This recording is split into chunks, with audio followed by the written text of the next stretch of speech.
Tsunamis that obliterate our best defense systems. The scale of destruction was almost absolute. Volcanoes that kill millions. You don't want to get caught in one of these blows because you're simultaneously burnt, suffocated and pummeled to death. Earthquakes that expose the planet's inner secrets, and diseases that push humanity towards extinction.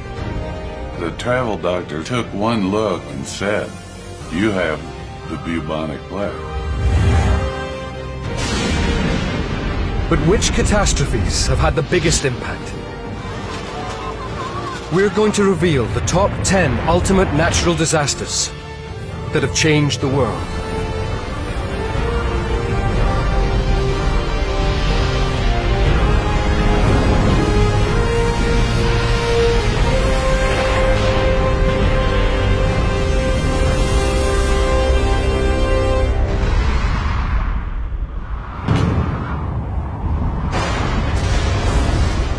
A natural disaster. The moment a force of nature collides with humanity, with tragic results.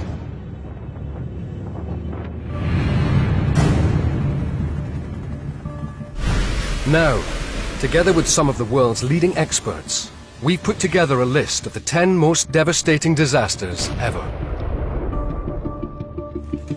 2, 1.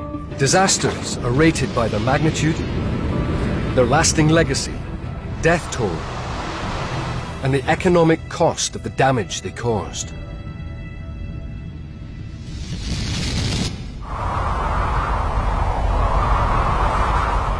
First on our list is the deadly 2011 tornado season that meteorologist Karen Kosiba firmly places in the top 10.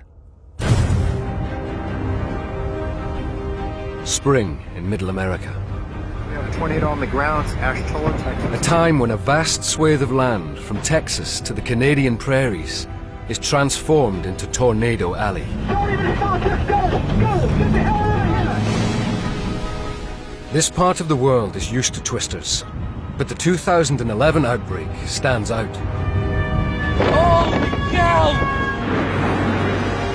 We could actually hear the house coming apart. The wood, the walls. My wife had to grab a hold of some of the plumbing pipes because she was being sucked towards the stairwell. Look at that! Destruction!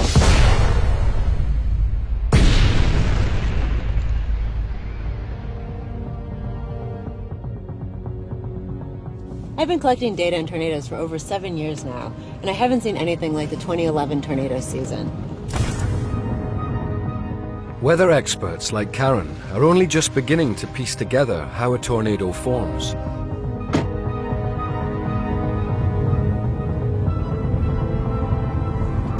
We do know the ingredients that are necessary to come together in order to form the storms that spawn tornadoes. In particular, there are 3 ingredients that we need. First of all, we need a very unstable air mass. Also, we need wind shear, so we need a lot of turning of winds with height in the atmosphere. And then thirdly, we need some sort of trigger, some sort of impetus to get these storms started. In 2011, all 3 factors come together to create the perfect tornado breeding ground. By early April, a massive weather system forms over southeastern USA, spawning an outbreak of twisters. Only a small percentage of them were violent, but there were a lot of them.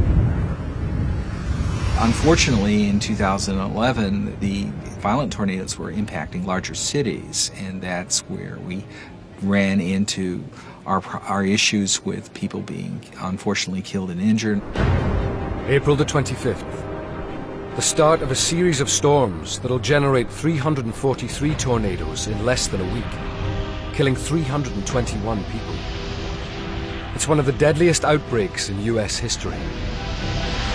Jumbo outbreak of tornadoes, which is probably the worst kind to get. On April the 27th, a ferocious tornado batters Tuscaloosa, Alabama. This is a large, violent tornado coming up on downtown Tuscaloosa. Be in a safe place right now. Wind speeds approaching 300 kilometers per hour leave 65 people dead. The destruction was, in some cases, total and complete.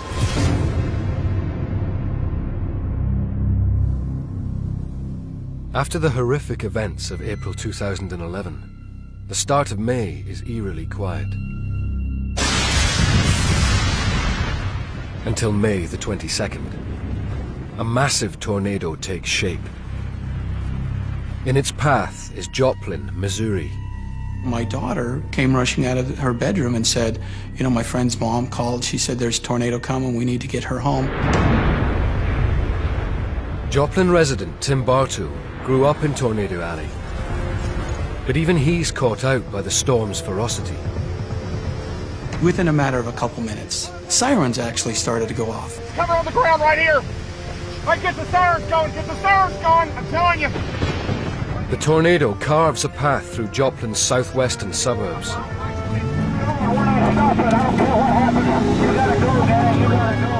With just seconds to spare, Tim Bartow and his family find cover.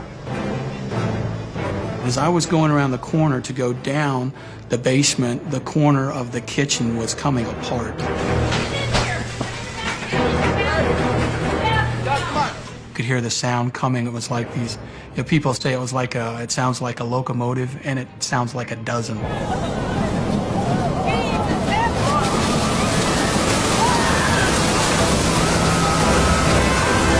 There was debris and chunks of mud and sludge and rain and glass and rocks and bricks and everything blowing in through that door and all around us. And it was at that time that I realized the tornado was right on top of us. We could actually hear the house coming apart.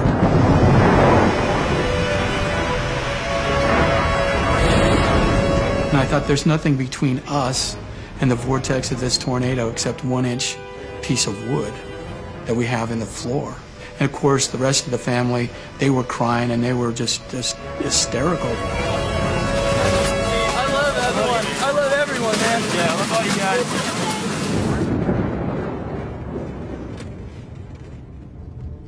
Hi. To get an idea of what it's like to be caught in a tornado, Karen Kasiba enters a wind tunnel at the University of Michigan. The tunnel can generate wind speeds in excess of 240 kilometers per hour, close to those inside the most severe tornadoes. What type of winds, realistically, do you think I may be able to withstand in here? Oh, generally about 80 or 90 miles an hour becomes difficult to breathe. All right, Chris, we're ready to go.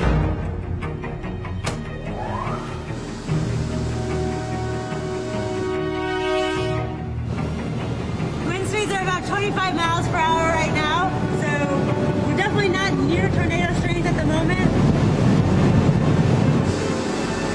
Starting to get a lot windier. Keeps getting windier. As the winds hit 130 kilometers per hour, the temperature in the tunnel drops to freezing.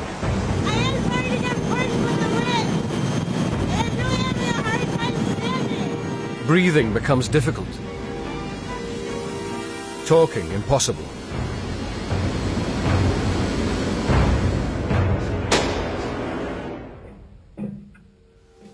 So I just got out of the wind tunnel, which had winds of up to 80 miles per hour, which is an EF0 tornado.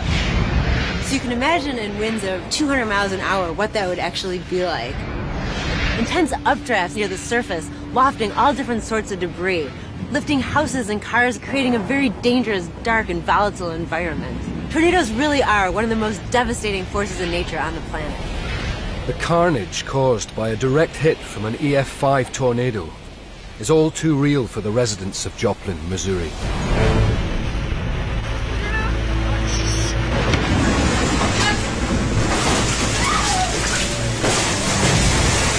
The south side of Joplin's just been leveled. Houses are gone. People are thrown, injured. I know we're going to have casualties. It is like an F4. It's gone. It's gone. And at that point, I didn't know how bad it was, but I knew we had survived the direct hit. Unbelievable. Look at the houses. That's when I got my first look at what had happened. With winds in excess of 320 kilometers per hour, the energy released is equivalent to that of a 10-ton bomb detonating. Hello? Hello? Oh, come here, sweetie. Come here, honey. The house now was gone. The kitchen was totally gone. And there were parts of other people's houses in our kitchen. And one by one, you'd see these piles of rubbles where an arm would poke through or leg would poke through. Most of the family broke down and started to cry.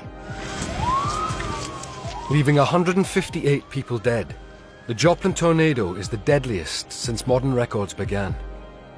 And with over $2.8 billion worth of damage, it's also the costliest. The 758 twisters in April are the greatest number ever seen in 1 month. It's for these reasons Karen Kasiba rates the 2011 tornado season as one of the top 10 natural disasters. Not only did we have a lot of tornadoes, especially in the months of April and May, but we also had tornadoes hitting populated areas. And not just any type of tornado, so the highest possible wind speeds that could be associated with tornadoes. Those factors in particular are what made that season so devastating.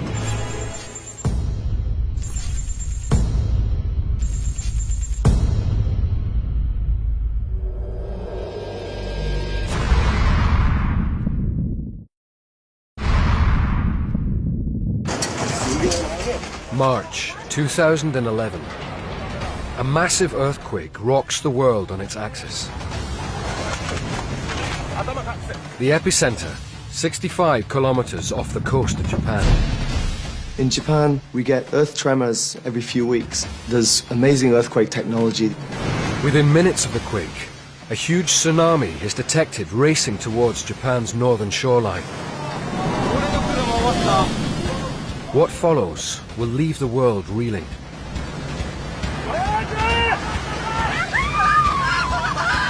Absolute destruction, not a building left standing.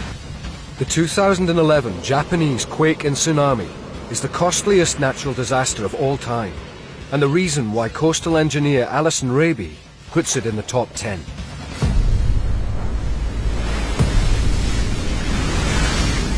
Japan has a long history of being hit by big waves. In fact, the word tsunami is Japanese for harbour wave. And it's this history that has led to Japan having the most sophisticated protection systems on the planet. Japan sits at the junction of 4 major tectonic plates. It's why the area is so geologically volatile, and why the Japanese are so well prepared to deal with the threat. So what went wrong in 2011? The problems begin on March the 11th. Earthquake detection systems predict a huge tremor with a magnitude of 7.2.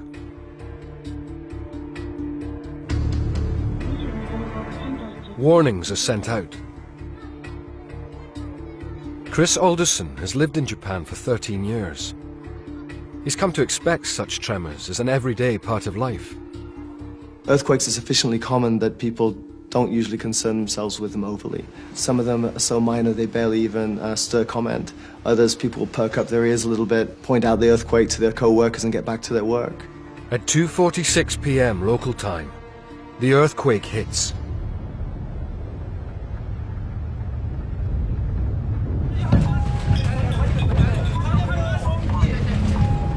With a magnitude of 9, it's 100 times more powerful than predicted. You tend to expect them to fade away as usual. Instead, they sort of grew in strength and intensity to an extent that none of us had experienced before.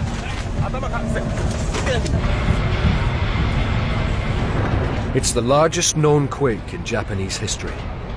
One of the 5 most powerful ever recorded. The quake's epicenter is 65 kilometers off Japan's east coast, where a 300-kilometer section of the Earth's crust is pushed upwards by about 5 meters. It's a seismic event known as an undersea megathrust earthquake. The force of the shockwaves is so enormous Japan moves 2.5 meters, and the axis of the entire planet shifts about 18 centimeters. Despite the magnitude of the quake, precautionary measures limit the damage. There's a great deal of education among the Japanese population about how to behave during such disasters. So whilst there was concern, there wasn't the sort of terrified panic which one might suspect. It appears technology has protected the Japanese. But the earthquake is just the first phase of a double disaster they're to face that day. Because the tremor has given birth to a tsunami, and it's heading towards Japan's northern coastline. Coastal engineer Alison Raby has been studying why the events of 2011 escalated into one of the worst disasters of its kind, placing it in the top 10. We're going to simulate that megathrust type event using this hinged board down here. That's going to represent the edge of the crust that comes up in that type of rupture, and we're going to spring that plate up, and that's going to raise a huge body of water. 3, 2, 1.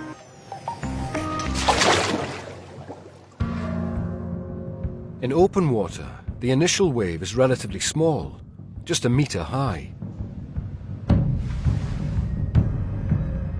But as it approaches the shoreline and enters the shallows, it begins to slow and grow in height.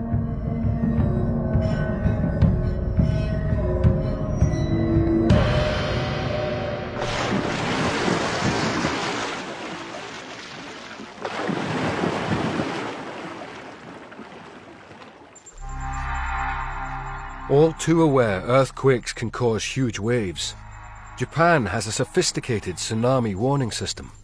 In Japan, when there is a tsunami, warnings are automatically generated, which are heard on cell phones, brought onto television stations. Immediately, people were aware that something was going on. Along Japan's northeast coastline, people begin to evacuate or take refuge in designated shelters.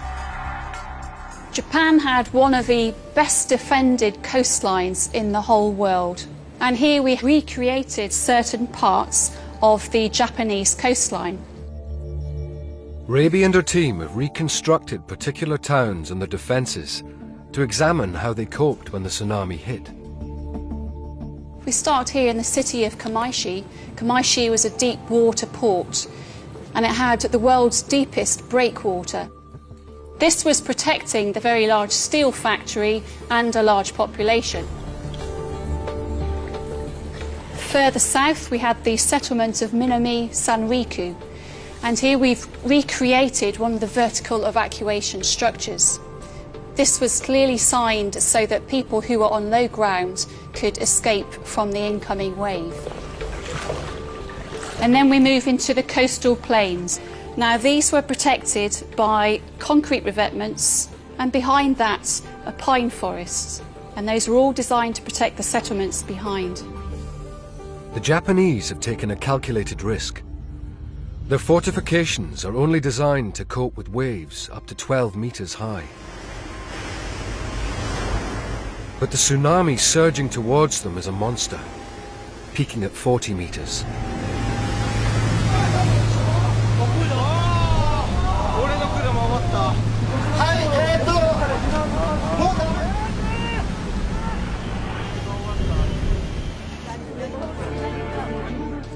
In Tokyo, Chris Alderson is stunned by what he sees.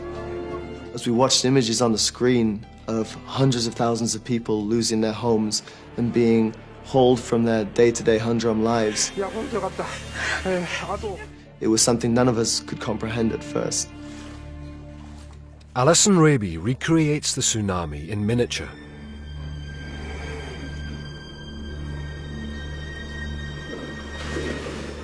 By comparing footage from each of the towns hit by the tsunami to the model recreations, a demo can help understand why the best defenses on the planet failed so catastrophically. Not only did the trees do little to stop the wave, the shattered stumps added to the debris flow, making the tsunami even more lethal.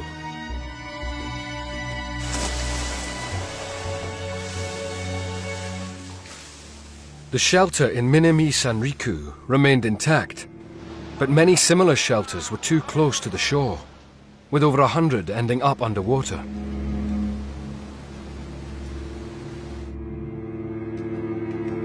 And after the tsunami passed, the state-of-the-art Kamaishi breakwater wall lay in pieces.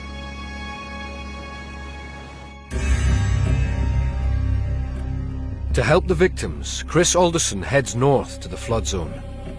We went from the humdrum day-to-day life in the big city to suddenly traveling through what appeared like a set from a science fiction post-Holocaust movie. To suddenly see these people torn from their homes, to see the scale of this destruction and death, where a boat is dropped in the middle of a village, or a large articulated truck is stranded on the roof of a factory. It was unworldly. It was very difficult to believe that this was a new reality. The disaster gets even worse when a flooded reactor at the Fukushima Daiichi plant melts down. Initially, reports were unreliable. We were not certain to what extent the radiation had spread and whether or not the situation was about to get worse or was going to come under control. Thanks to the courage of the reactor workers, the situation is brought under control.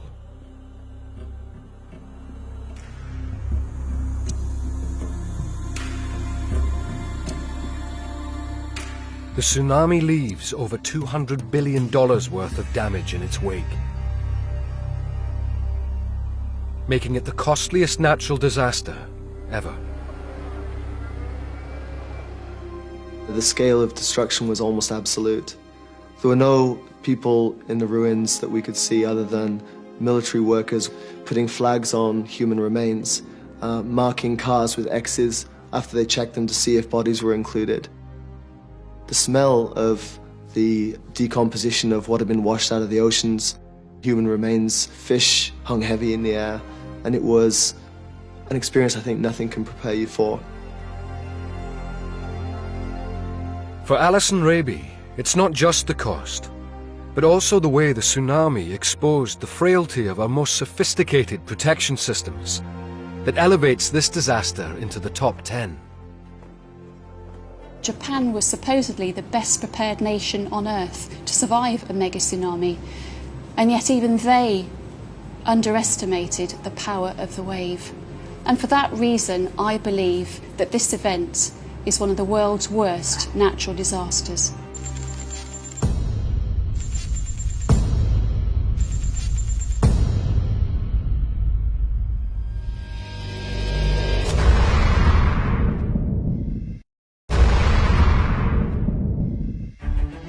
(1918).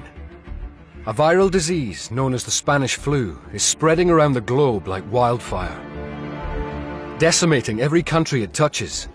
The virus kills an estimated 30 million people in less than 6 months. And 100 years on, its deadly descendants are now one of the biggest threats we face. The CDC is working to develop a vaccine. We are closely monitoring the emerging cases of swine flu in the United States. The speed with which the Spanish flu killed millions is why virologist Dr. Mike Leahy nominates it as one of the top 10 natural disasters.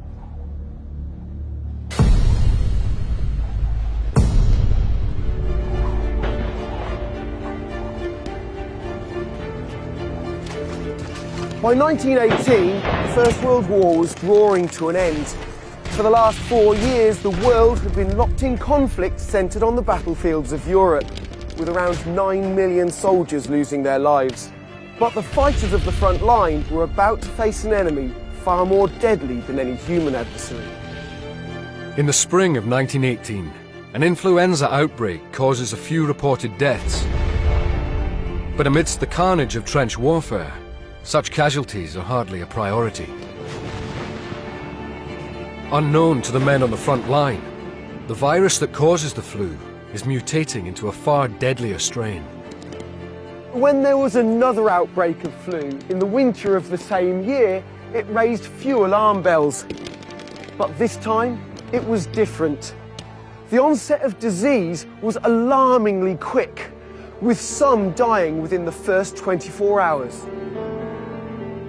Even battle-hardened medics were horrified by the gruesome way the men died. The lungs of many victims were so full of fluid they were compared by pathologists to the lungs of the drowned. It was the start of a pandemic that would affect almost every country in the world and leave tens of millions dead. In the warring countries, news about the outbreak was limited. But the disease was heavily reported in neutral Spain, earning it the name Spanish flu. Leahy believes that conditions in the trenches could provide clues to the source of the outbreak. The emergence of new viral diseases can often be triggered by close associations between large numbers of people and animals, such as pigs. When humans become infected with an animal flu virus, an entirely new strain of influenza can be created. Hence the name of outbreaks such as swine flu or bird flu.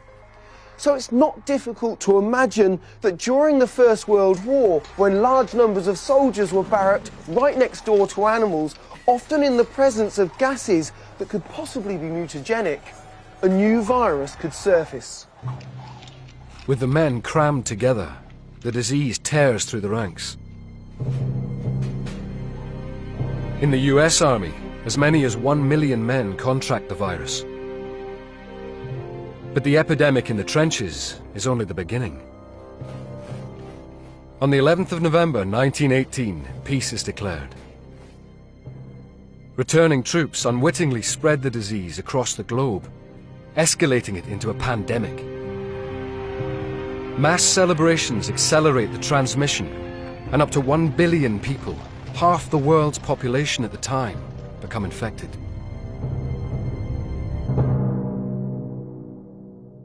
One of the most frightening aspects of the 1918 epidemic was the way it struck people down in their prime.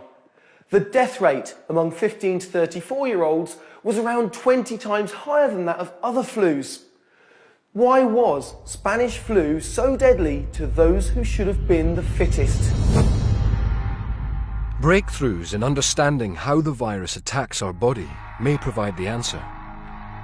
The key thing about Spanish flu and other severe pandemics is that the immune system attacks the lining of the lung, and that causes liquids and fluids to start to seep in. People effectively start to drown in their own fluids. It must have been horrific to experience and actually horrific to observe as well. There's lots of descriptions in the medical literature at the time of these patients slowly turning blue, and when nurses and doctors saw that, they knew it was their end. And this wasn't something that was unique to weaker or old people, quite the opposite. Absolutely. In fact, the fact they were young and healthy probably contributed to it, because what caused the damage to the lungs is part of the immune system, and it's called a cytokine cascade. So your immune system started to damage the lungs, and that's what allowed the liquids and the fluids to get in there and for people to actually drown. The viral descendants of Spanish flu are still claiming lives in the 21st century. 2009, the H1N1 swine flu kills up to 500,000 people, causing the World Health Organization to raise the pandemic alert to the highest level. Swine flu is just one of many diseases that can trace their origins back to the World War I outbreak. Can we be complacent? Can we say, well, you know, it's never going to happen again. We're never going to have a massive killer pandemic of flu. No, it is going to happen again. It's inevitable. That's just the way it is. That's what flu will do. There will be another pandemic. I don't think we'll be as lucky as we were in 2009. There's also several other flus out there. There's the H9 flu. There's the H2 flu that actually caused the pandemic in 1950. So there's lots of possibilities. It is inevitable there will be another pandemic. By 1919, the trenches are empty, and the Spanish flu has disappeared as quickly as it emerged. Nobody knows why. It may simply have mutated into a less lethal strain.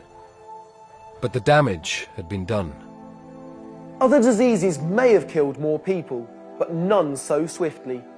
In 12 months, Spanish flu claimed the lives of between 20 and 100 million people. Potentially, that's 10 times the number of soldiers who died during the 4 years of World War I. In the US, the epidemic reduced average lifespan by 10 years. And it's these horrific statistics that place Spanish flu firmly in our list of natural disasters.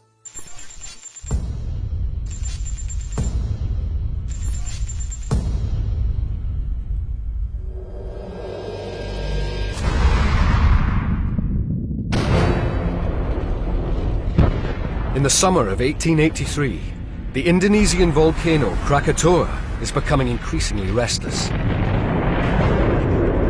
It'll soon blow itself out of the water in a horrific spectacle that will guarantee its iconic status.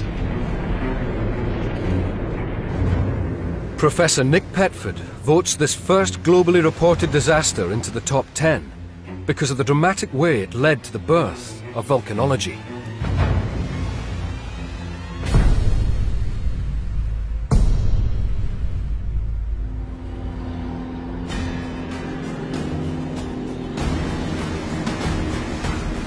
Petford travels to where the legendary Krakatoa once stood.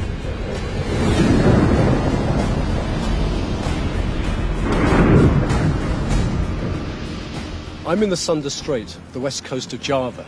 And these islands in front of me are all that's left of one of the most famous volcanic eruptions in recorded history. In 1883, when Krakatoa blew itself apart. And right there in the middle, smoking away, is the young volcano, Anak Krakatoa, child of Krakatoa. Anak Krakatoa is one of the most volcanically active places on the planet. Here, one vast tectonic plate is being pushed below another, allowing super-hot lava to surge to the surface.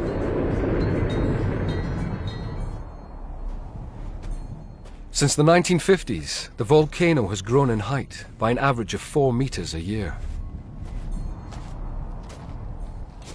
Anak Krakatoa is a classic cone-shaped volcano with one peak. But in 1883, the Krakatoa volcano comprised 3 separate peaks. And what people thought was that meant it was 3 small volcanoes. Well, that was a big mistake, because underlying those volcanoes was one single magma chamber. And when it blew, the amount of energy that was released in the eruption was enough to blow the entire island apart.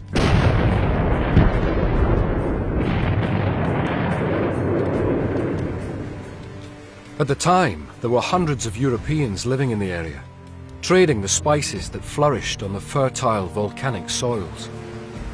But there was one Dutch expat in particular, a man called Roger Verbeek, a geologist. Verbeek spent the summer before the eruption of 1883 surveying the islands. Verbeek's report would play a crucial role in establishing Krakatoa's lasting legacy. Sunday, August the 26th, 1883. The morning calm is shattered by one massive explosion after another.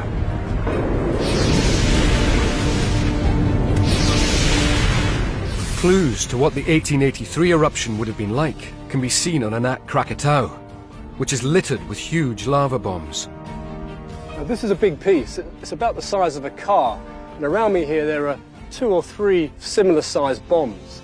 But in 1883, when Krakatoa was in full eruption, the sky would have been full of hundreds of these sorts of bombs, flying not just hundreds of yards, but perhaps tens of miles. Literally a rain of fire falling from above. By 2 p.m., a black cloud 3 times the height of Mount Everest surges up from the volcano. In the immediate aftermath of the 1883 eruption, we know from eyewitness reports that the skies darkened, day turned into night. And that was because so much ash and dust was thrown up into the atmosphere. But the effects were felt farther away than just Indonesia. People talk of strange sunsets with vivid colours in London, in Paris, in New York. And all of those things were due to the volcanic eruption in 1883. 27th of August, 5 a.m. 4 monstrous eruptions rip through the volcano. The force of the blast is 13,000 times that of the bomb dropped on Hiroshima. The sound generated is the loudest in recorded history. The explosive eruptions throw out billions of tons of pulverized rock, scalding hot ash, and gas that accelerate down and away from the volcano. It's been calculated these pyroclastic flows have enough power to climb over 830 meters, twice as tall as the Empire State Building. They might expect a pyroclastic flow when it hits the sea to stop because of the water, but that's not the case. Sometimes a pyroclastic flow, if it's strong enough and hot enough, it can hit the sea and keep on travelling. Steam forms around the front of the flow and protects it from the water. And we know this was the case in the 1883 eruption, because on that morning, villagers in a town called Kettingbang gathered to watch the spectacle. Within minutes, the super-fast, super-hot debris crosses the 40 kilometers of water towards the residents of Kettingbang. Probably the last thing that they ever saw was a pyroclastic flow emerging from the waves. And you don't want to get caught in one of these flows because you're simultaneously burnt, suffocated and pummeled to death by the rock. Around 1,000 of Kettingbang's residents die instantly.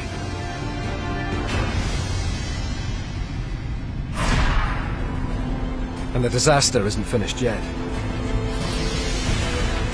During Krakatoa's final death throes, the volcano collapses into the ocean. The splash triggers a tsunami of epic proportions, traveling at 320 kilometers per hour. In its path is the small Javanese settlement of Anya. On the west coast of Java, a Dutch lighthouse, very similar to the one that stands here today, towers above the surrounding buildings. It's constructed to cope with the worst that the weather can throw at it. Even though the tsunami is heading their way, the keeper and his family choose to stay to ensure the lighthouse remains operational. So on a building like this, made from reinforced steel, they must have felt safe, even from the most powerful of waves. But adding to the power of the wave are huge chunks of rock torn from the seabed. When the wave struck, it was 40 meters high. That's about 130 feet, nearly as high as I am here now. The wave ripped up from the sea floor great big lumps of coral and slammed them against the side of the lighthouse. And despite being reinforced with an iron girder, the lighthouse collapsed.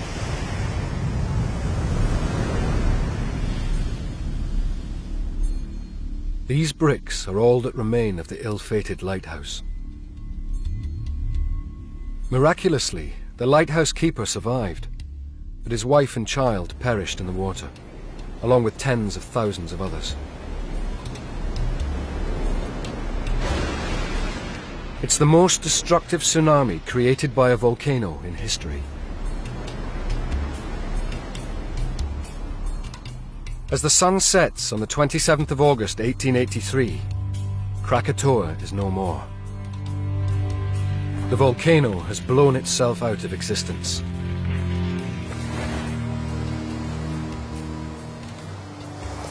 As well as being a spectacular volcanic eruption, Krakatoa is important for other reasons. Just before the eruption, undersea telegraph cables had been laid between Jakarta and the rest of the world.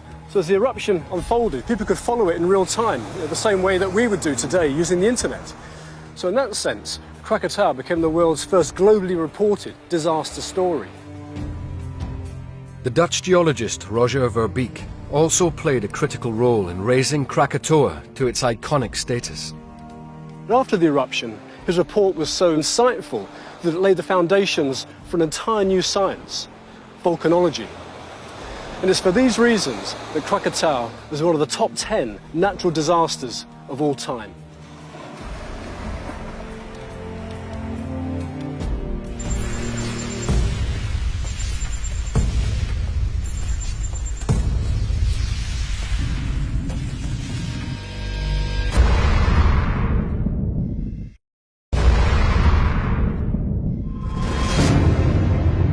On August the 24th, 2005, a tropical storm forms over the Bahamas. 5 days later, it will leave the city of New Orleans in ruins. Everything was gone within a flickering of an eye. A chain of natural events and human error will conspire to make Katrina the world's most expensive hurricane. It's just all gone. It's for these reasons meteorologist Tim Marshall thinks this disaster should be in the top 10.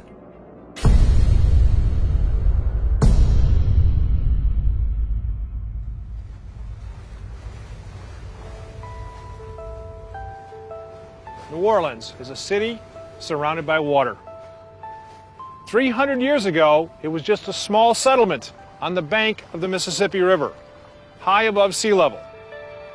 But over time, it's expanded out into marshlands, and people now live below sea level in much of New Orleans. With large sections of the city below the waterline, people here are particularly vulnerable to hurricanes. Because it's not just the high winds that make these weather systems so dangerous, but the body of water that's pushed before them, known as a storm surge. Many hurricane deaths are the result of drowning. On the 24th of August 2005, the National Hurricane Center is tracking the tropical storm that will become Katrina. Katrina first formed, it was nothing really unusual. It was pretty much like any other tropical system at that point. The storm soon intensifies to a Category 1 hurricane. So our demeanor at that point was to treat it like a normal hurricane that we've seen many times before. Like all hurricanes, Katrina forms as rising warm air from the sea creates strong winds and thick clouds full of moisture. Fueled by the unusually warm seas of the Gulf of Mexico, Katrina quickly grows into a much bigger and more powerful hurricane. Back at the weather center, Katrina looms large on the screens. The satellite imagery revealed a huge eye. It became apparent that we were dealing with a Category 5 hurricane at this point. The data shows Katrina will strike New Orleans in less than 24 hours. We had to start issuing our watches and warnings and statements. Every person is hereby ordered to immediately evacuate. Those that can get out of town. 1 million people flee the city. But many people simply can't afford to leave. Stanley and Betty Stewart live in the lower 9th Ward. The decision was made that we weren't going to be able to go anywhere under the financial conditions, and we elect to just stay and pray and hope for the best. So it ended up being 13 of us in the 2 rooms, basically. All of us know we hunker down. Up to 100,000 people are left behind to face whatever nature has to throw at them. We padded our back door with some towels to just keep the water from actually seeping under. With a long history of hurricane strikes, New Orleans is surrounded by 560 kilometers of protective levees.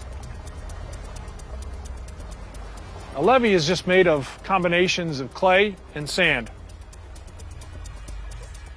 The big problem came with all of these miles of levee, that some levees were high and some levees were low, some were sinking. Worse still, the levees were not built to withstand a hurricane of Katrina's intensity.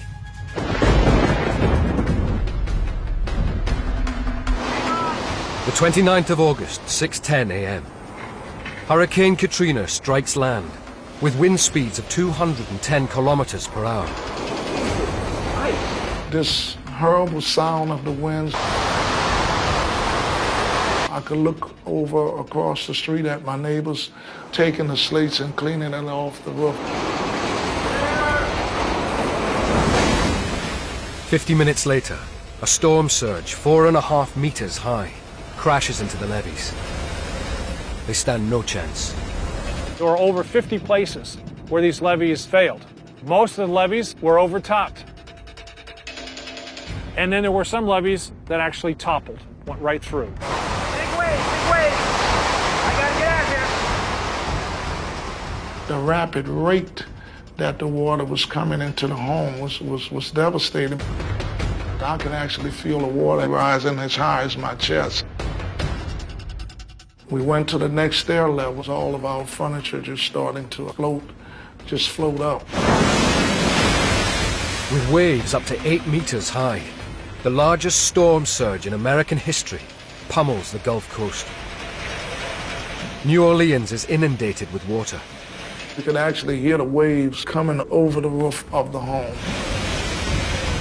Those stranded have little idea what to do. Don't panic. Keep these children down. My brother, looked at me. I said, man, we just really need to pray. I say, because visually it actually looked like it was going to be your last day on earth. 2 p.m. and the residents of the lower 9th Ward are in serious trouble. We got major flooding here. Lots of problems here, lots of problems. Some people were actually, by that time, in 20 feet of water. Some of our friends that were in homes, they had loss of life. The 30th of August. The hurricane has blown itself out. All the main communication lines are down. Just trying to figure out, are we the only people left, or is there anybody else around?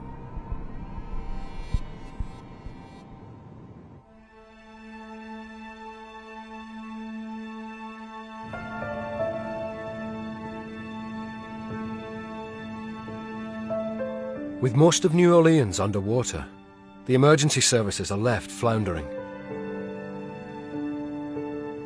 They finally said on the radio, you've got to realize that the levee on the 17th Street Canal broke and there's water to the roofs of the houses in Lakeview. I can tell you my life changed right at that point. Everybody didn't realize that this was a new ball game now, that now the city was flooding. Chris and his colleagues face a disaster of epic proportions. Everywhere you went, you saw bodies floating. They didn't have enough coroners to come pick up the bodies.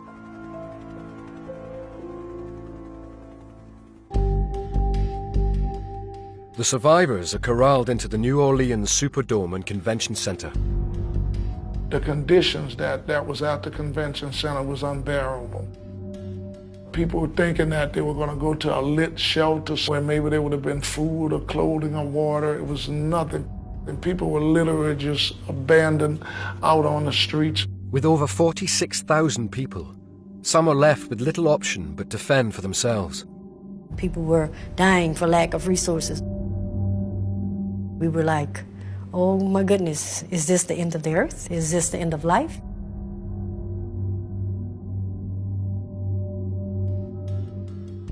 The failure by the authorities to deal with the rescue and evacuation of so many compounds the disaster. The big thing that caught people off guard was the floodwaters.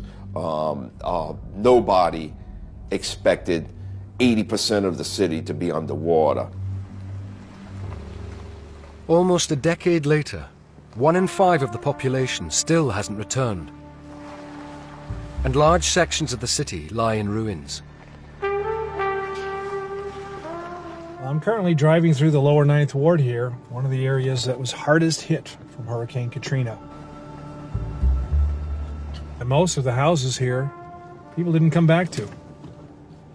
They just abandoned them or just left them here to rot. And it's sort of sad because a neighborhood is gone. It's going to take a generation or more to rebuild this area.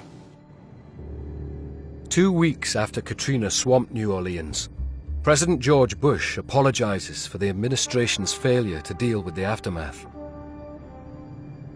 Katrina exposed serious problems in our response capability at all levels of government. And to the extent that the federal government didn't fully do its job right, I take responsibility. The impact of human error is why Tim Marshall places this disaster in the top 10. Certainly, Hurricane Katrina was a natural disaster, but that natural disaster was compounded by the effects of man. The fact that Katrina happened was a wake-up call. Now, the levees are built a little higher, maybe a little stronger. But this disaster can happen. In fact, it will happen again.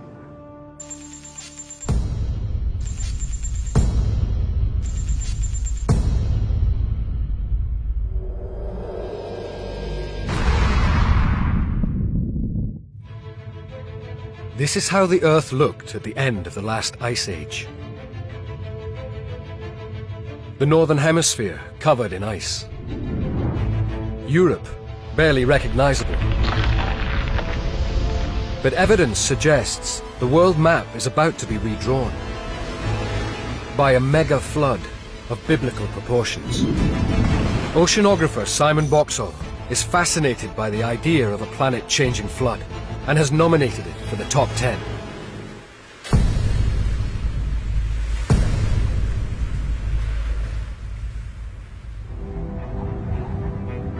This disaster begins around 10,000 years ago, at the end of the last ice age.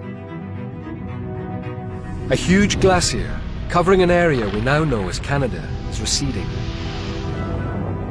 As it melts, a vast freshwater lake bigger than Texas forms. For a time, the water is contained behind a wall of ice. But 8,500 years ago, this ice gives way, releasing this colossal body of water into the world's oceans. This had a dramatic impact on the already rising sea levels, adding a further 1 to 2 meters, 3 to 6 feet, in a very short period of time. And if that was to happen today with the same speed, it would completely devastate London, New York. In fact, it would impact on every coastal nation around the world. And in the ancient world, the rising waters spreading across the planet could have also led to disaster. Because according to some studies, the area now covered by the Black Sea was once home to one of the largest populations of the time. 9,000 years ago, this would have been an enormous valley leading down to this huge freshwater lake. It would have been filled with settlements, farmlands, a population of over 100,000 people. But that all changed when the floodwaters hit. Swollen by the mega flood, water from the Mediterranean begins to pour into the region, transforming the once fertile land into a saltwater sea.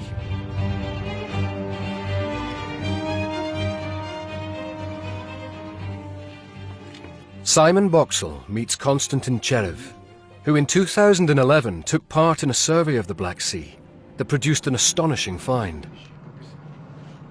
When we scanned the seabed, we found a formation that's really unusual. It was sort of a round hill, and that's not very common for the Black Sea. So we decided to send a probe and take a sample of it. As they carefully inspected the core sample, the scientists made an unexpected discovery. Tiny pieces of wood. When we analyzed the wood and carbon dated it, we found that it's 9,000 years old, and that's amazing. Where do you think it came from? The most exciting scenario is that this underwater hill is actually an ancient human settlement, because as a shape and size and height, it exactly matches the settlements on the ground we found all over Eastern Europe. Cherev is certain an area that's now under 90 meters of water was once dry land. Absolutely. I'm 100% positive about it. To find out more about the people that were living in the region hit by the flood, Simon Boxall has been given rare access to examine an incredible archaeological find.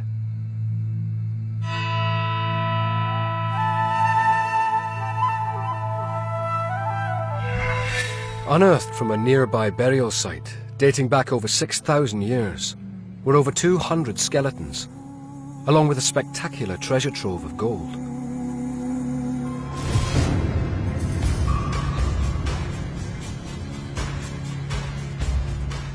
Expert Hristo Smolenov believes this precisely made jewelry is proof of a surprisingly advanced civilization.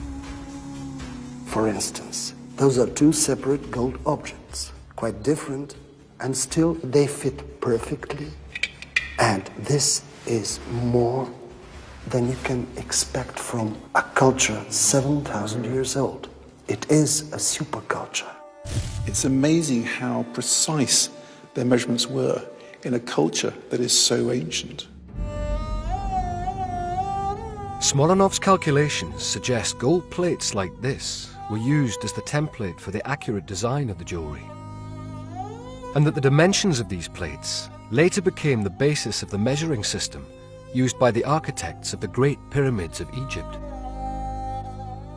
This sacred measure is 2,000 years older than the pyramids, conceived of and implemented by the hidden superculture responsible for the Varna necropolis gold. Hristo has little doubt this superculture was living right in the megaflood's path. And he believes the exodus of these people played a crucial role in the development of Western civilization. I think the migration of this superculture that followed some of the catastrophic events that took place here is responsible for the migration of knowledge as well. If Smolenov is correct, it is possible that the scattering of this ancient population may have sowed the seeds from which the Egyptian and Greek cultures eventually grew, 2,000 years later. Simon Boxall is also convinced of the profound effect this mega flood had on humanity. This flood drove apart a burgeoning civilization, possibly one of the earliest we know. And yet, this flood could have been the catalyst that led to our modern civilization. And it's for this reason that I believe that this ancient flood deserves its place amongst the world's top 10 natural disasters.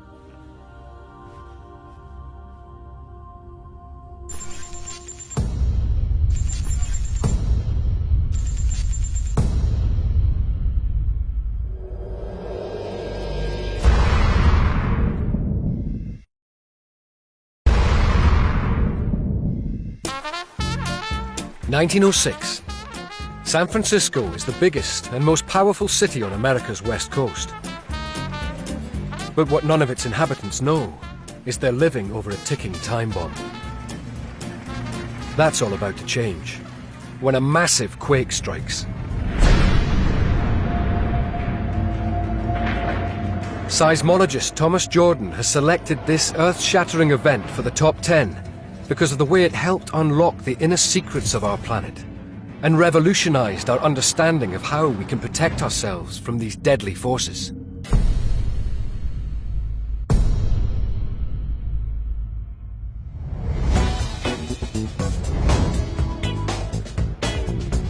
Modern-day San Francisco. Its famous switchback streets provide clues to just how geologically active the area is. The hills here in San Francisco and around the San Francisco Bay remind us that the forces that caused them are the same as those that caused the 1906 earthquake.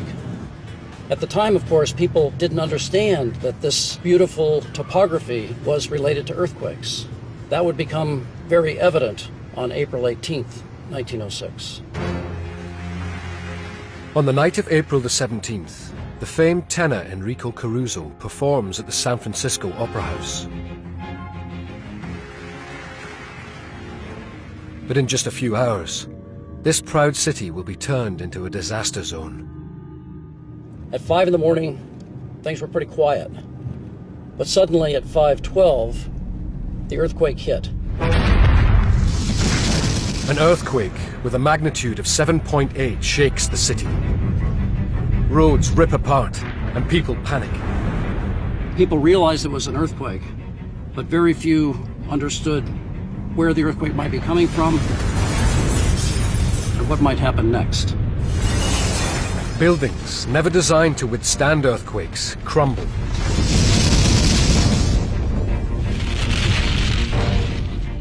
The City Hall was the biggest building west of the Mississippi River. It took humans 25 years to build it. It took the earthquake 2 minutes to destroy it.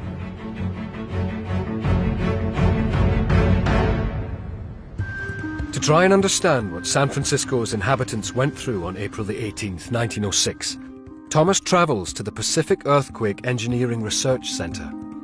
They have a special apparatus called a shake table that can translate and move in just the same way as the ground does during a major earthquake. And so we're going to take a look at what happens when an earthquake as big as 1906 occurs. The force of the vibrations is ramped up until it hits magnitude 7.8, the same scale as the 1906 quake. You can now see how much more violent the motions are. A house built to the standards for 1906 would start to come apart at this point. But it's not just the collapse of their homes the residents have to deal with. The tremors crack gas pipes.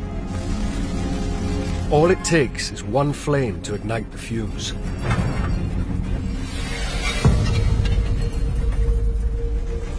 In just a few hours, an inferno engulfs San Francisco.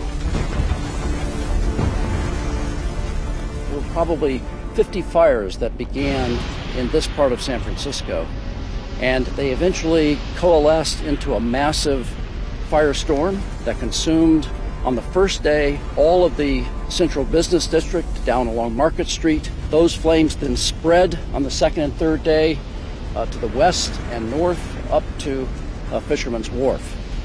During those 3 days, the city was almost completely destroyed by fire. After 3 days, the fires burn themselves out to leave a scene of utter annihilation. 80% of the city is in ruins. But it's what happens next that makes the 1906 earthquake one of the top 10 disasters. 3 days after the 1906 earthquake, before the fires of San Francisco had stopped burning, George Pardee, the governor of California, appointed a special commission to study the earthquake and learn from what had happened. It falls to Professor Andrew Lawson and his team from Berkeley University to conduct the first comprehensive survey of an earthquake. The Lawson report in 2 volumes represents a most incredible breakthrough in our understanding of how earthquakes work. At the time, people thought the fault line that runs near San Francisco was caused by the quake. But Lawson's report confirmed it was the other way around. And he named the culprit behind the 1906 disaster, the San Andreas Fault. It's a revelation that's helped geologists like Alan Lester to better understand the mechanics of earthquakes. The disastrous 1906 earthquake turned out to be a huge learning point for geologists regarding how big faults like the San Andreas move. Strike-slip faults like the San Andreas have the capacity to build up huge amounts of strain and stress within the earth. It's very much like taking a stick and pushing on it, building and building the deformation in the stick. And if that force, if that stress is released, it comes right back. It's elastic. But there is a point where if you push a little too hard, it breaks. That's exactly what happened in 1906, and with most of the major earthquakes that have occurred along the San Andreas, a point has been reached where the earth can no longer take the strain that's been building, and it breaks. Thanks to the Lawson report, we can now identify high-risk earthquake zones and engineer buildings to protect the people living in them.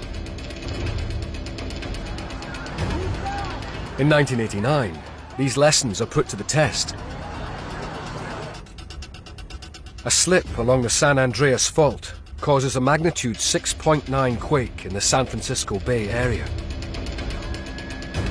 It's a major tremor in a densely populated area, but just 63 lives are lost. A far cry from the 3,000 that perished in the 1906 disaster. For Thomas Jordan, this ability to better cope with the dangers from earthquakes can be traced back to the birth of modern seismology.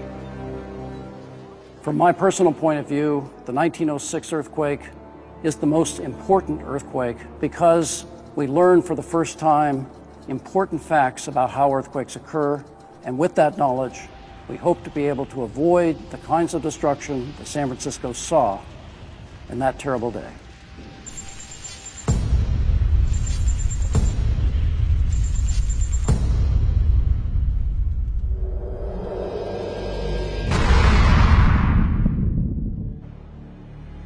The 7th of June, 1783.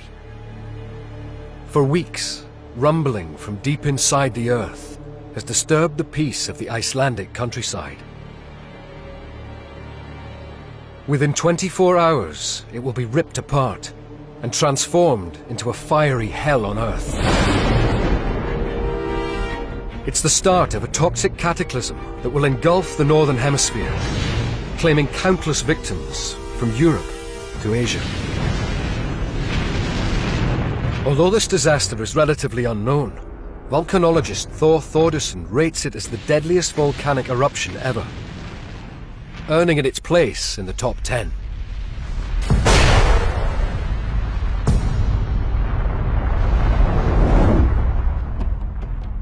Sitting directly on top of the mid-Atlantic ridge, where two vast plates are pulling away from each other, Iceland is one of the most volcanic places on Earth. In 1783, the plates are particularly restless.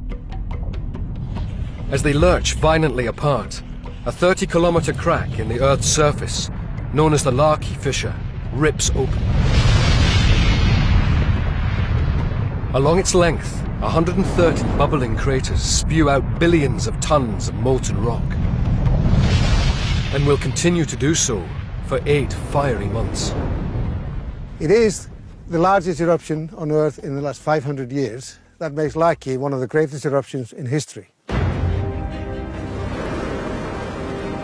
As Laki erupts, over 40 billion tons of lava spill out of the fissure, enough to engulf a city the size of Chicago.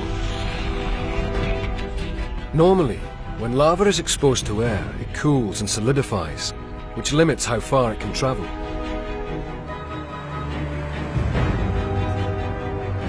But the lava from Laki was able to travel for hundreds of kilometers, thanks to an underground system. Led by local guide Bjorn Hjorsen, Thor explores the remnants of this subterranean network, known as lava tubes. The caves are created when the upper layers of lava form a crust, protecting the free-flowing molten rock below from the cold air. Look at that level of the lava river right there. And up here, part of the roof is remelting. And you can even see these nice little droplets coming down. It shows how hot this environment was at the time, how hot the lava is, how hot the gas is right above the lavas, because to form this, the temperature needs to be at 1100 degrees C. Now, the tubes are lined with spectacular icicles, but in 1783, they would have been coursing with scorching rivers of superheated rock. This is a magnificent cave. Just imagine this full to the brim with lava. These are the key to making long lava flows. When you transport the lava through this kind of system, it just stays fluid and hot all the way down until it breaks out of the transport system. Traveling through the tubes, Laki's lava spreads over 60 kilometers before eventually resurfacing. In total, the molten rock razes 20 villages to the ground.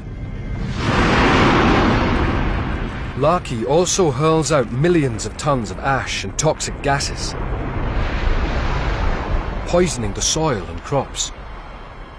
3/4 of Iceland's sheep and more than half of all its livestock die. The people soon follow. because of starvation and other diseases, about 21% of the Icelandic population perished as a consequence of the Laki eruption. But the Laki eruption is to have an even more disastrous effect on the rest of the world. Although remote, Icelandic volcanoes can have far-reaching consequences, as recent events prove. In April 2010, international air travel over northern Europe descended into chaos. All flights in and out of the UK have been cancelled. France, Sweden, Denmark and Holland are amongst those affected. A massive cloud of ash that's drifted over from an Icelandic volcano. The cause of the disruption, Eyjafjallajökull, a volcano in the south of Iceland, has erupted. Today, the volcano lies quiet. That's Eyjafjallajökull. What caught us by surprise is how widespread the impact of the ash plumes were. It was a very small eruption, but it's a sustained eruption that lasted for up to 5 weeks. Although Eyjafjallajökull's ash plume wasn't tall, it was high enough to enter the jet stream that was passing low over Iceland.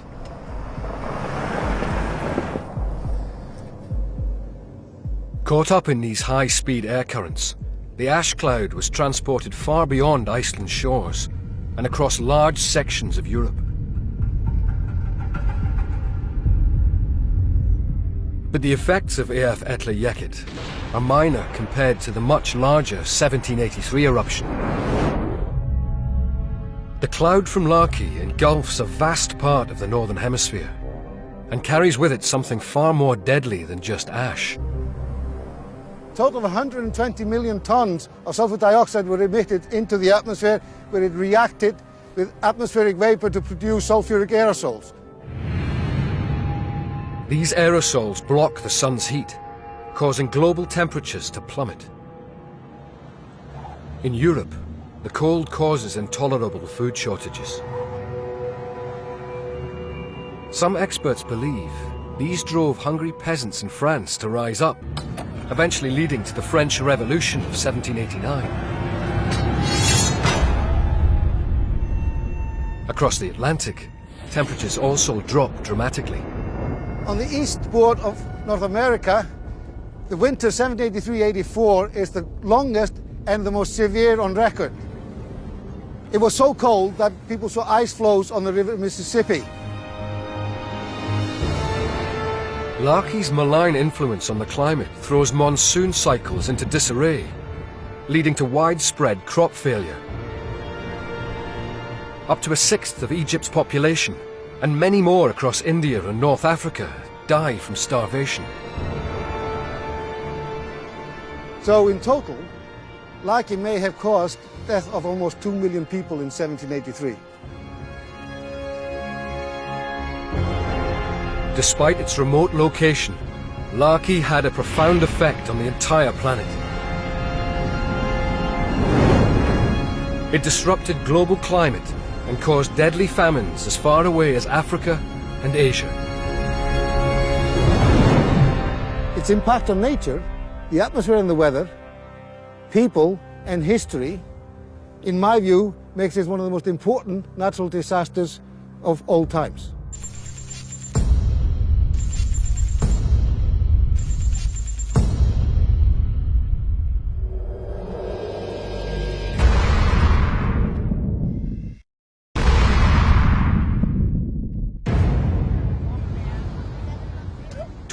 December 2004. Tourists relax on the beaches around the Indian Ocean. In just 3 hours, the lives of hundreds of thousands of people will be wiped out. Get inside, get inside! By the deadliest tsunami ever seen. It's this disaster that tsunami expert Jose Barrero has selected for the top 10.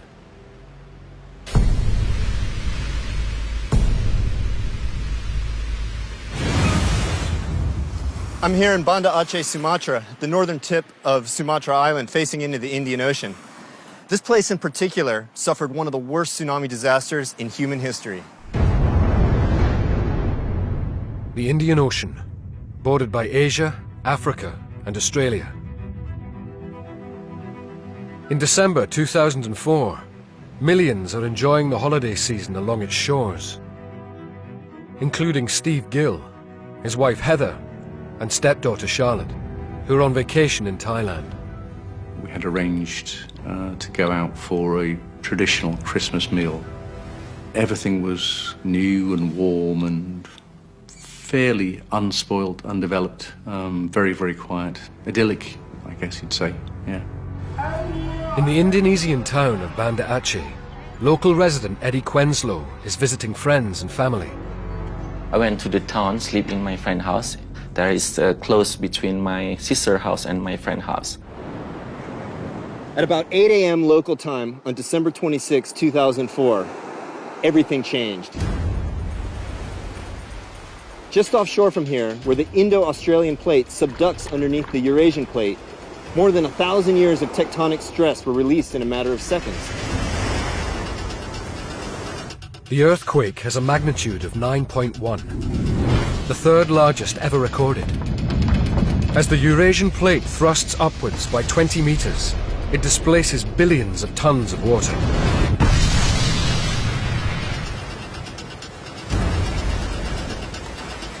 The resulting wave traveled east towards Thailand and Indonesia and west towards India and Sri Lanka. And in the tsunami's path were millions of people. Peaking at 800 kilometers an hour, the tsunami will take 30 minutes to hit the Sumatran coast.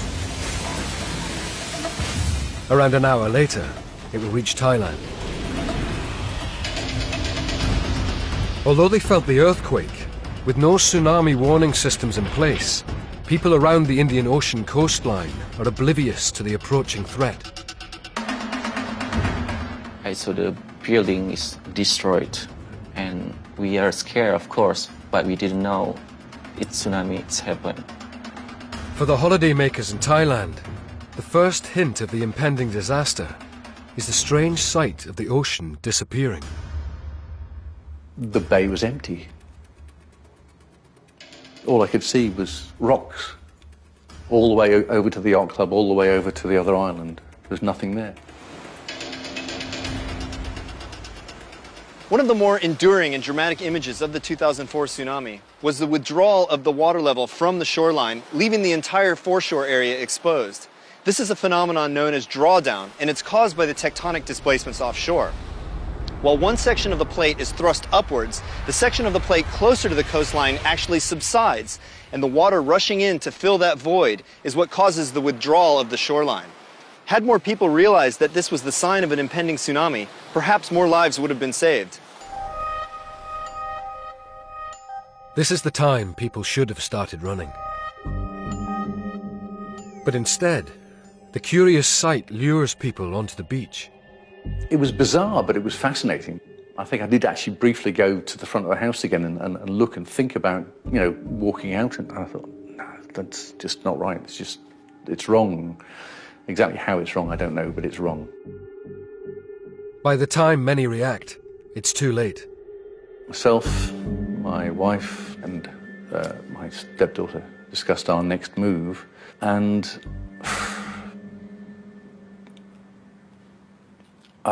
we just didn't get to make it, basically. At 8:15 a.m., the tsunami hits northern Sumatra. The city of Banda Aceh, home to over 250,000 people, is about to suffer its full force. I'm here in the busy city center of Banda Aceh, and it was here on this street corner where some of the most graphic video footage of the tsunami was recorded. On the street behind me, the tsunami surge came flowing up the road, channeled between the buildings. Watching the footage, we see that the leading edge of the tsunami was actually slow enough that people could escape simply by running or walking.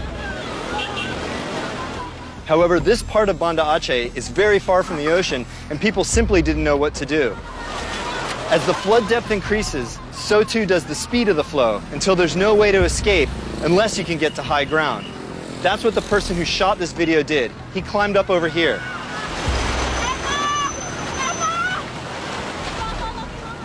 and he lived. However, thousands of other people that day could not get to high ground, and they ended up dying in the waves. Crammed with billions of tons of debris, the wave is an unstoppable battering ram. Eddie Quenslow is one of the many that scrambled to safety near the Grand Mosque. Materials come like the iron, the stone, the rocks, the bed, shirt, motorcycle, a car. You can see people mixed with the water, everything material. The tsunami wave came right through here. These are very sturdy concrete buildings, and many of them weren't knocked over by the tsunami, but rather the water flowed through them, between them, and actually channelized the flow and made it speed up and get deeper in some areas. The water here didn't go past the first story. It was all pretty much less than about 8 or 10 feet deep. So in terms of escaping, a lot of people could have gotten away just by getting up to the second story, as the cameraman did at the corner. I was thinking I will die, and I saw many people need help, but I could not help because too many people need help. I saw many babies. Of course they need help. Sometimes I just put on the top because I don't know where I have to bring them, how I can bring them to where, because all is a flood. That means everywhere is water. 30 minutes after the tsunami hits Banda Aceh, it smashes into the Thai island of Phuket. Get inside, get inside. Steve Gill's beach bungalow is directly in its path. I think our conversation ended when we heard the roar of the water. We still couldn't see the wave until we turned to look at the small alleyway between the two buildings. It was traveling at a speed estimated between 200 and 300 miles an hour.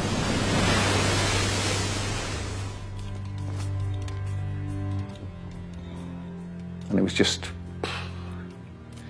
the scene was obliterated by water. It was 30 foot high.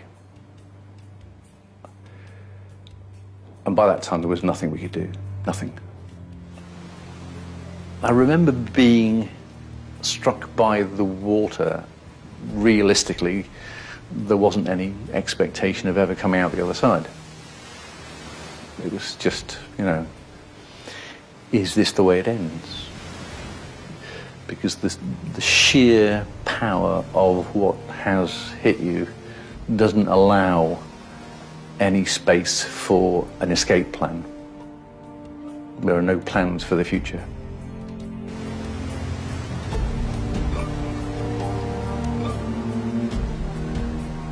I was found in the stagnant wreckage, if you like, about a quarter of a mile up the road. Although he soon reunites with his stepdaughter, Steve is never to see his wife alive again.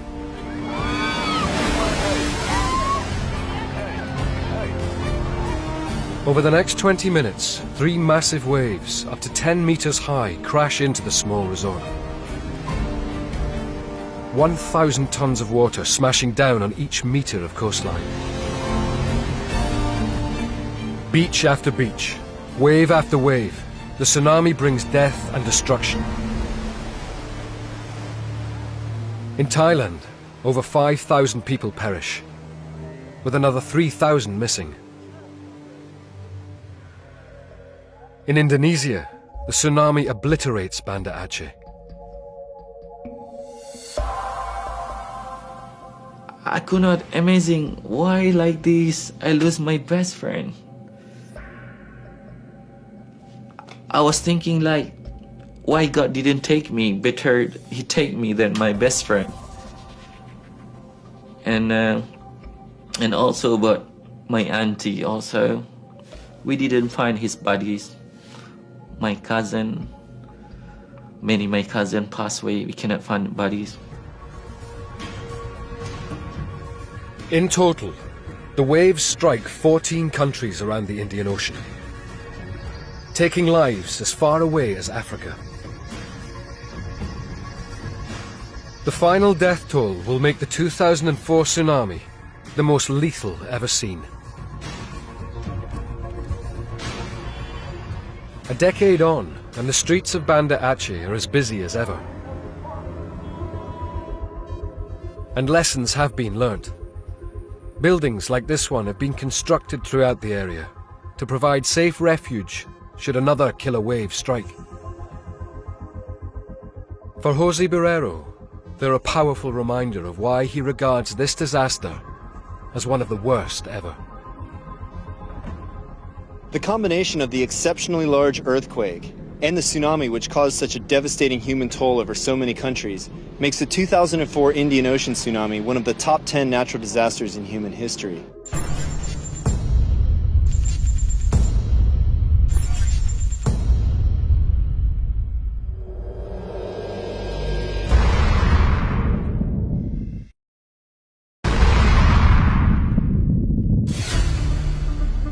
The year is 1348.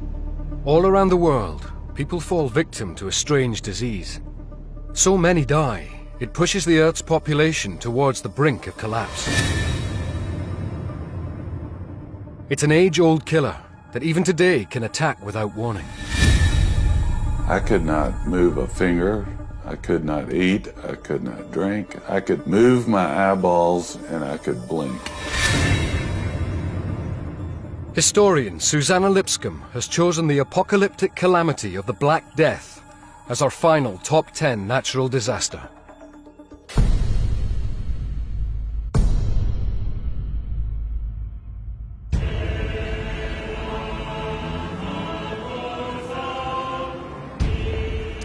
The year is 1348. One of the most extraordinary, and for historians like me, one of the most fascinating episodes of world history is starting to unfold. Word is spreading across medieval Europe that people are dying of a strange pestilence. Having reached the banks of England, it's headed for London, and there's nothing that London's teeming population can do to stop it.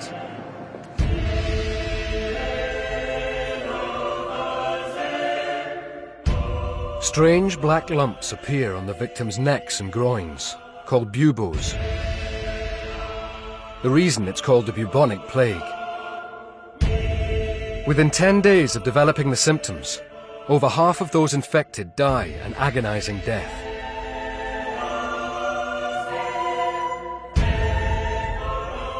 But the bubonic plague is not a disease consigned to history. As John Tull discovers when he develops strange symptoms while on vacation in New York. We took a cab to the travel doctor's office. I was so sick by that point that I could not sit in a chair in his waiting room, and I laid down on the floor. And he took one look and said, "You have the bubonic plague." With his condition rapidly deteriorating, John and his wife Lucinda are rushed into hospital. By this time, I was totally out of it. And they suggested that they put me in a medically induced coma. Lucinda and I talked about it a little bit. We thought it might be 1 or 2, 3 days. Well, it turned out to be 90 days. Within 2 days of his going into this coma, his extremities started turning black, his hands and his feet. Today, in the West, the chances of catching the so-called Black Death are slim. But in the 14th century, conditions are primed for the plague to spread like wildfire. The world population had dramatically expanded over the previous centuries. London had gone from a population of 15,000 in the 12th century to 80,000 in the 1300s. All hemmed in between the river and the old Roman walls. London was more densely populated than it had ever been. Perfect conditions for an epidemic to flourish. The squalor is extraordinary. With no sewage system, human and animal waste runs down the streets like a river. Yet despite the filth, medieval London's a thriving centre of international commerce. as it is today. This might look quintessentially modern, but trading has been going on in London since medieval times. The city was packed with people. It was a commercial hub.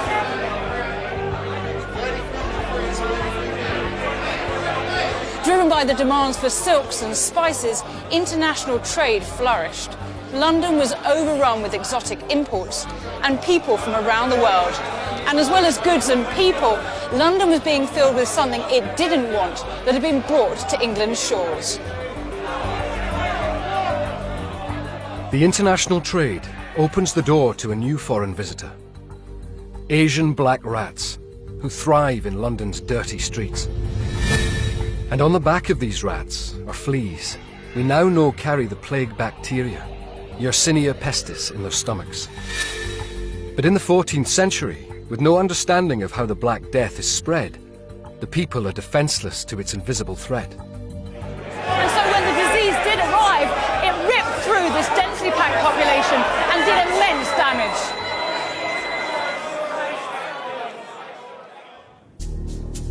Although uncommon, rats carrying plague-infected fleas are still found in some parts of the US. We live on 5 acres and it's in the country. And we have thousands probably of rodents just on our 5 acres. And maybe a third of them have the plague. All it takes is one bite from an infected flea. And John's immune system can do little to stop the plague bacteria from spreading. They had me hooked up to every machine in the whole damn hospital except for the vacuum cleaner.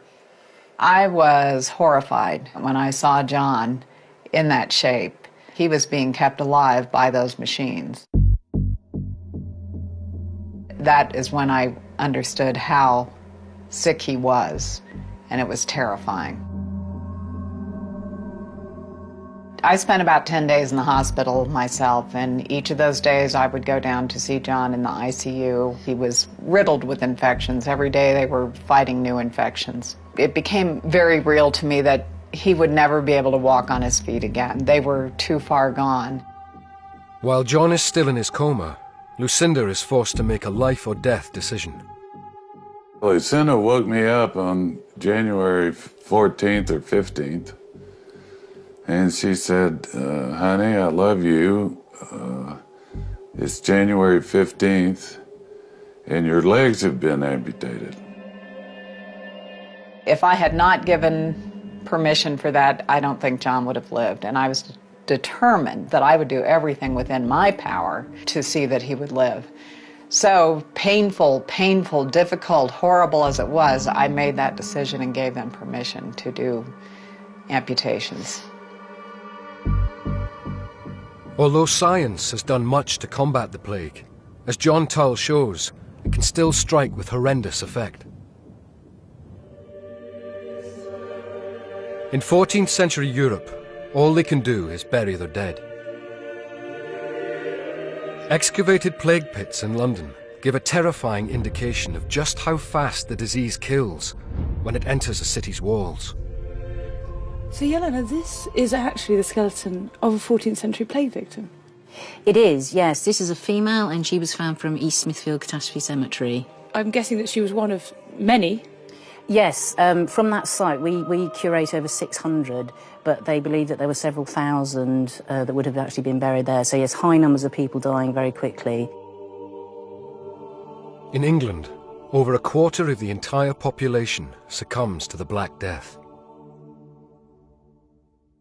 When this huge number of people died, how did they cope with all the corpses? You might think with a catastrophe that you're just going to get these great big open pits and everyone's just going to be flung in rather randomly. But the interesting thing about East Smithfield is that people are actually being placed in a very nice, neat, ordered manner. They're trying to sort of follow the process of a Christian burial, so they're sort of trying to keep some sort of degree of normality around, you know, this sort of awful epicentre of this catastrophe.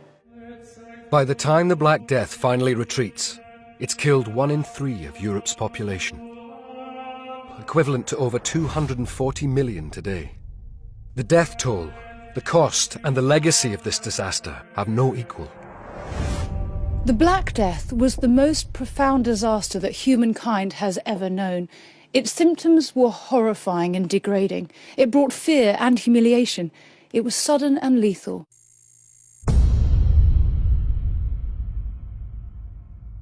It was the ultimate pandemic and the worst natural disaster that humankind has ever experienced. It's little wonder that we remember it with horror 700 years later. The top 10 natural disasters share little in common. They are meteorological, biological, geological. They've struck every continent and caused unimaginable horror. Nowhere and no one is safe. And yet, we are still here. We are the survivors, members of a uniquely adaptable species. Now we need to heed the warnings of history and prepare for future disasters.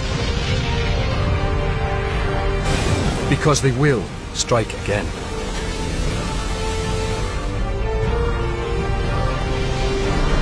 And more documentary on more for Saturday nights at 8, the days that shocked the world. Coming up, Gogglebox.